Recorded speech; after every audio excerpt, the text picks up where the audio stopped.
pelajar dan tentunya ngomongnya mesti ya, adik-adik yang saya sayangi ya, gitu lah. Oke, jadi hari ini saya akan membuka dengan sebuah topik yang ya katakanlah relatif baru, tapi saya yakin nanti selama 4 tahun Anda akan mendapatnya gitu ya. Jadi ini menunya ya. Jadi kita bicara tentang ketidaksadaran, jadi alam ketidaksadaran. Jadi ini topik yang sekarang sedang hot gitu ya, sedang banyak sekali diteliti dan kita sudah punya beberapa riset. Jadi saya menggunakan beberapa riset yang saya kerjakan bersama mahasiswa saya. Oke ya. Jadi ini menunya ya. Jadi biasanya nanti kalau Anda bicara ketidaksadaran, kalau bahasa Inggrisnya unconscious gitu ya. Jadi kita mesti bicara pada pertama Freud gitu ya. Nanti Anda akan kenal nama itu ya. Ada mata pelajaran khusus itu. Nanti juga ada muridnya namanya Jung ya, orang. Terus nanti baru yang barunya, yang the new unconscious gitu ya.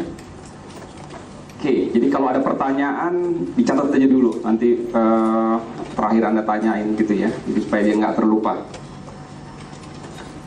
Bisa kelihatan dari pinggir sini? Nggak bisa. Gimana caranya? Duduk di depan sini kan?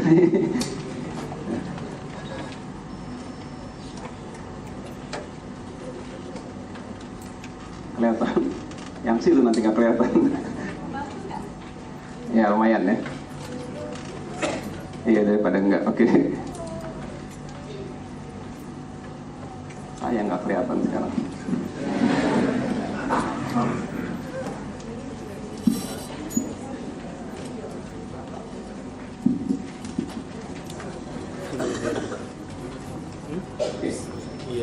Oke ya, kita start dengan yang pertama. Jadi gini ya, jadi saya akan menggunakan banyak metafora. Jadi saya tidak akan bicara yang teknis-teknis. Jadi Anda baru nanti kalau Anda tertarik lebih lanjut, Anda cari pustakaan, baca bukunya, gitu ya. Jadi saya ambil yang garis besarnya saja ya. Jadi oke, pertama tentang Freud. Ya, jadi ini topik tough sebenarnya, berat gitu ya. Tapi saya akan bikin supaya ambil yang entengnya saja lah ya, penting-pentingnya saja. Sisanya nanti Anda baca sendiri pustakaan ya. Jadi gini, dia menggambarkan ya kesadaran manusia. Ya, jadi kalau sekarang nih Anda kalau lagi mengamati saya, mendengar suara saya, berarti Anda lagi sadar gitu. Kalau Anda nggak dengar, pikiran Anda kemana-mana, berarti Anda nggak sadar gitu ya. Gampangnya gitu ya. Itu seperti fenomena gunung es. Jadi kalau gunung es itu, ya mungkin di sini jarang Anda melihat es. Ya kalau di Eropa yang paling gampang metaforanya adalah gunung es, karena mereka setiap tahun ada 3-4 bulan mengalami salju gitu ya. Kalau kita negara yang kalau nggak kena hujan ya panas terus gitu ya. Jadi yang muncul di permukaan itulah kesadaran, hanya kecil biasanya. Nanti di bawah laut ya itu isinya adalah gumpalan esnya yang besar sekali. Nah jadi dia bilang kalau yang besar itulah yang disebut dengan ketidaksadaran gitu ya. Terus dia bilang ya, jadi sistem kepribadian manusia, jadi bagaimana kita bertindak, berpikir, bekerja dan sebagainya itu ya, itu bisa dibagi menjadi 3. Ini saya pakai saya pakai fenomena, pakai metafora juga ya. Yang pertama namanya it ya, kayak kalau mobil anggap sajalah itu sebuah menggas gitu ya. Kalau ditekan dia lari gitu ya. Dia prinsipnya adalah prinsip immediate gratification. Jadi kalau Anda lapar ya, maka Anda akan punya dorongan untuk cepat makan gitu. Kalau Anda haus, Anda lihat minuman di sini, Anda bilang minum gitu ya. Jadi immediate gratification, selfish yang lebih mandiri Anda sendiri, dan pleasure principle ya. Tapi Anda punya satu bagian lagi namanya super ego ya. Dia kalau mobil dia umpamanya seperti sebuah rem gitu ya. Jadi kalau Anda lihat minuman itu, maka super ego Anda akan bilang, jangan, itu punyanya Pak Hari. Kalau kamu minum ketahuan, nggak lulus, nggak mau dikeluarin, gitu ya. Jadi akibatnya nggak jadi minum kan, gitu ya. Kalau ininya kencang ya. Nah, bayangkan kalau mobil cuma punya rem dan gas saja, gitu ya. Jadi Anda mau bergerak di rem, nggak minum-minum, gitu ya. Jadi mesti ada yang pengemudinya, yang namanya ego, ya. Dia yang mengatur kapan Anda boleh boleh it-nya itu nerabas ya, boleh dilepas. Kapan harus super egonya yang bekerja gitu ya. Jadi itu intinya ya. Nah sekarang saya akan kasih contohnya ini pakai pakai teori lain lagi. Jadi dia punya murid ya, salah satu namanya Ernst Ditter. Saya akan contohnya pakai perilaku konsumen ya, bidang yang saya kuasai ya. Jadi dia bilang ya, jadi salah satu implikasi dari teori Freud ya, kalau nanti Anda pelajari adalah it-nya itu didorong oleh dorongan seksual ya. Jadi menarik nih ya. Jadi salah satunya dia bilang gini ya, kenapa sih orang itu belanja? Kalau Anda beli jeans, ya, beli sepatu, beli lipstick, ya, kalau beli CD dan sebagainya, kenapa sih gitu? Karena menurut dia ada barang-barang itu memiliki namanya simbolisasi seksual gitu ya. Jadi ini bukan seksual tapi simbol-simbolnya ya. Jadi contohnya misalnya ini teori tahun 50 ya. Jadi mungkin sekarang sudah berubah sekali gitu ya. Jadi misalnya kalau mobil sport ya, mobil sport itu selalu digambarkan kalau dalam iklan ini ya, sering warna mobilnya itu merah ya. Dan terus nanti katanya kalau orang beli mobil sport itu pasti akan diamati, passion gitu ya, seperti melihat wanita. Jadi ini teori yang sangat laki-laki gitu ya. Jadi oleh karena itu maka dikatakan bahwa mobil sport itu sebenarnya tadi ya simbolisasi sebagai wanita gitu ya. Kira-kira gitulah ya. Ini bagian yang mungkin sering menjadi kritik untuk Freud ya, tapi nggak terlalu penting lah buat saya kritiknya. Yang penting ini menarik lah buat saya ya. Nah sekarang saya kasih contoh satu ya, coba Anda tebak ya, satu iklan nih ya, Anda tebak menurut Anda di mana simbolisasi seksualnya gitu ya. Nih puasanya udah lewat jadi nggak apa-apa nih kita ngomongin ginian, oke ya. Produknya adalah mesin motorboat ya, dan ini ditaruhnya di majalah perempuan ya. Oke, ini iklannya ya. Oke, siapa yang mau coba? Tangan coba. Boleh laki, boleh perempuan. Di mana simbolisasi seksualnya?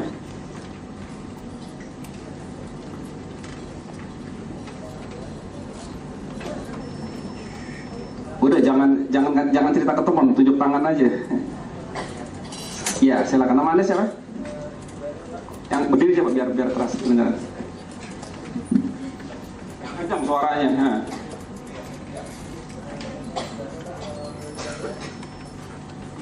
Menurut saya simbolisasi seks itu terletak pada di gambarnya di mananya? Di kemampuan Bapak, di nafsu bahwa dia bisa daripada yang lain. Oke, nggak apa-apa. Pendapat lain silakan. Ada lagi? Silakan. Jadi tolong lihat gambarnya, di gambar ininya di mana yang tadi ya simbolisasi seksualnya gitu. Jadi kan tadi saya bilang ya, kalau misalnya iklan mobil ya, mobilnya digambarkan warna merah, ya merah itu kan warna perempuan gitu. Jadi gitu ya. Sekarang kalau gambar ini nih, ya, yang mananya? Ada lagi? Silakan. Ya, silakan.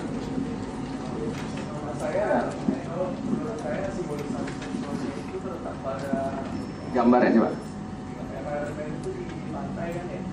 Ya.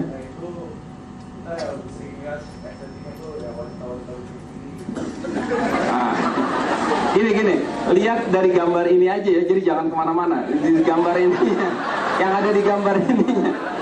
Oke, nggak apa-apa. Pendapat lain, silakan.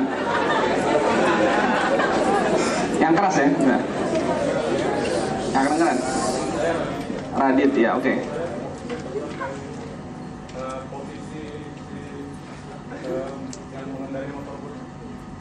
Iya, maksudnya mana pun? Ini bukan orang naik motorboat ya, orang lagi ski ya. Iya, kenapa posisinya? Nggak jelas ya, yang posisinya kenapa? Seperti apa gitu? Iya, apa simbolisasi apa? Nggak, mesti eksplisit dong, belum tentu sama kita. Jadi apa yang Anda pikirin belum tentu apa yang saya pikirin kan gitu kan. Jadi apa?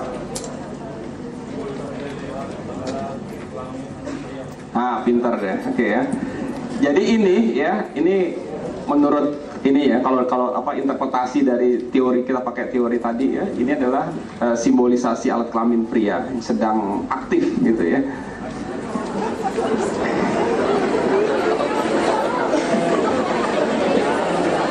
Ya, jadi saya mau bilang ya bahwa belajar psikologi itu menarik gitu ya. Jadi nanti perhatikan dengan baik gitu ya.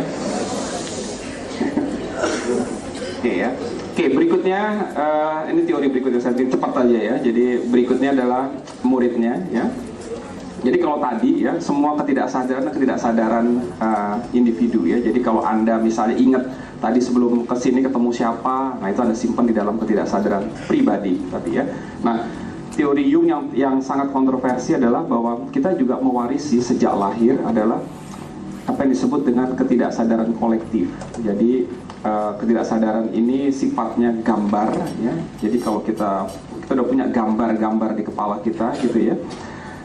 Dan ini diwarisi dari isinya adalah disebut dengan primordial image ya. Jadi ini istilah masa lampau dari leluhur. Jadi kita mulai dari evolusi manusia 2 juta tahun yang lalu itu udah masuk di kepala kita. Jadi kita punya gambar gitu ya.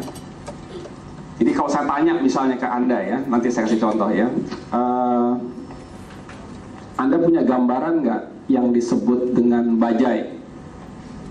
Punya kan? Nah itu contoh dari tadi apa yang disebut. Dia menyebutnya namanya archetype. Jadi di kepala kita tuh punya simpanan seperti itu ya. Oke. Jadi kalau kita bilang archetype itu istilah dia ya. Jadi ini biasanya istilahnya dipakai di di ilmu selain psikologi, dipakai di arsitektur. Jadi mereka punya misalnya archetype rumah Jawa ya, rumah macam-macam lah gitu ya. Archetype masjid. Jadi kalau masjid itu mestinya ada ininya gitu ya. Nah, sekarang kalau saya tanya misalnya, archetype rumah Padang apa? Rumah Minang apa? Ya, atapnya runcing gitu ya, kira-kira gitu ya. Ini contoh yang bagus gitu ya, jadi tapi nggak harus seperti ini kan ya, kira-kira ya. Kalau Mercedes apa? Archetype-nya apa? Mobil Mercedes, Mercy. Ya, oke, coba kalau saya lihat. Kalau ini menurut Anda mobil apa nih?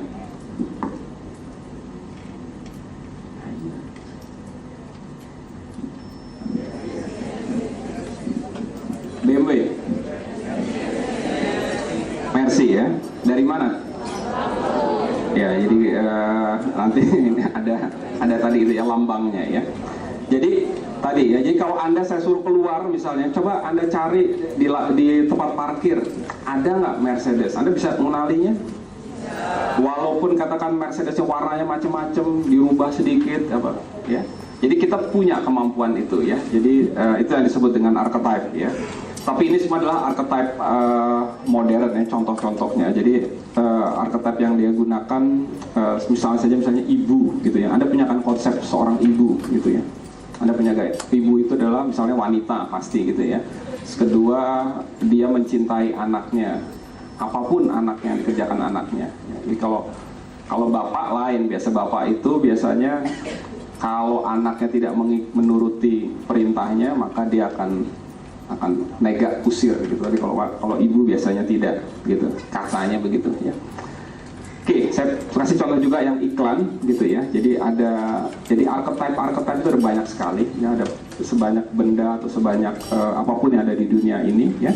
Dan terus biasanya digunakan untuk membuat iklan gitu ya. Jadi kenapa demikian ya? Karena iklan itu kan cuma 30 detik ya. Pendek sekali waktunya, tapi dengan waktu pendek dia bisa menceritakan ini loh, produk ini gunanya ini ya. Makanya archetype digunakan ya. Oke ya. Ini saya gunakan, ada satu penelitian dari Mark and Pearson, dia mengumpulkan banyak sekali iklan ya. Terus dicari ya, disarikan ada 12 macam archetype ya. Saya cuma akan ambil 2 saja ya. Yang pertama adalah archetype-nya namanya innocent. Tahu ya, Anda innocent ya? Saya nggak tahu. Nanti Anda bisa lihat teman-teman Anda, ada nggak yang menurut Anda yang ini innocent nih, gitu ya? Anda bisa ngecek sendiri, gitu ya. Kalau bahasa Indonesianya polos, ya naif, gitu ya. Jadi ini biasanya tadi ya, dia punya satu keyakinan, tapi apapun yang terjadi tetap dia percaya, gitu ya. Yang kedua namanya sage, ya. Sage ini adalah pencinta kebenaran, jadi orang yang bijak yang terus mencari kebenaran gitu ya. Jadi menurut saya ini mestinya adalah archetype kita ya, Civitas Academica UI ya. Jadi kita, kalau Anda tanya ngapain sih Anda kesini, ya itu tadi Anda mau mencari kebenaran gitu ya. Jadi bukannya Anda mau jelek-jelekin orang, mau cari kekuasaan, bukan di situ ya. Archetype akademisi adalah ini, mencari kebenaran. Yang benar tuh gimana sih gitu ya. Makanya kami di sini punya namanya kebebasan mimbar akademik. Jadi kita boleh ngomong apa saja sepanjang ada tanggung jawab ilmiahnya ya, sepanjang benar gitu ya. Oke ya. Saya kasih contoh iklan ya. Jadi Anda tahu VW Kodok, tahu ya? Apa namanya VW apa? Ya, VW Beetle ya. Oke, jadi ini sejarahnya begini, ini sejarah di Amerika ya, dan dibawa ke Indonesia ya. Di tahun 50-an ya, kalau mobil Amerika itu kalau Anda lihat ya di film ya, itu mobilnya besar-besar ya selalu ya, dan selalu didesain dengan acuan mesin perang, namanya juga ini ya, B5 Starfire dan sebagainya, nama-nama ini ya, mesin perang ya. Kalau iklannya selalu mobil itu difoto dengan berjejer dengan pesawat tempur gitu ya, jadi supaya kelihatan keren, besar. Sementara VW Kodok saat itu ketika masuk dia kecil ya, bulat ya, simple, gampang diperoleh, jadi lain gitu ya, gede dan ini kecil gitu ya. Lalu jadi gimana caranya supaya dia menang gitu ya, supaya bisa bersaing dengan yang besar-besar itu. Jadi sama kayak Jokowi sekarang gitu ya, melawan dikelilingi gajah-gajah gitu ya. Jadi caranya adalah apa? Dengan bermain sebagai innocent ya. Yang digunakan adalah archetype innocent ya. Jadi iklan-iklannya misalnya saja adalah minimalis, jadi tidak ya, hitam putih ya. Nggak pakai orang, tidak ada pesawat tempurnya ya. Dan menggunakan ISP, ini namanya ironic selling proposition, jadi pakai ironi itu menjualnya ya. Jadi misalnya saja iklannya box gitu ya. Jadi box itu kan artinya kutu. Jadi bayangkan mobil ya, mana ada sih ya, perusahaan yang biasanya bilang ini mobil saya yang paling hebat gitu kan. Kalau ini bilangnya box, mobil saya ini kayak kutu gitu ya. Jadi aneh gitu ya. Satunya lagi bilangnya lemon. Lemon itu dalam slang Amerika artinya mobil yang sering mogok gitu ya. Itu namanya lemon. Jadi kalau Anda beli mobil jangan beli lemon gitu ya. Bayangkan sebuah mobil ya baru diluncurkan dengan bilang ini mobilnya mobil yang sering mogok loh gitu ya.